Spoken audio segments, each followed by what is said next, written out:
we first approached Shepley, we approached them with the notion that in their original work with us, they developed a conceptual plan for the whole building, and the top 2 floors of the building were always intended to be something different. But the Library of the Future in 2002 was different than the Library of the Future in 2014 when we went back to them.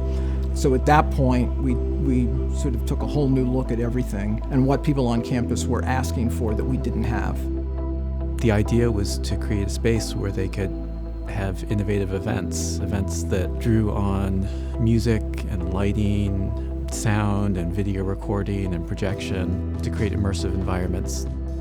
So one of the biggest challenges for us, and also for Gary and Brian and his team here, was trying to imagine what the events might actually be so that we could start to create the infrastructure that would house them.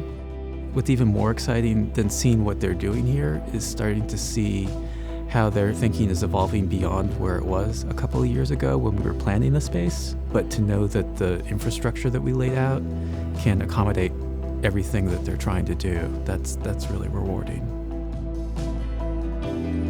I've been involved in video production, environmental design, web design, and this space has been a whole different design process. One tier of success is for our partners to feel like they had a great event, that the space supported their work. I think above that, there's a pushing their thinking forward about what they could accomplish in the space. Oh, lighting can do this for me. Space can do this. These different furnishings you have can make a space I've never had a chance to make before. And that is exciting to see.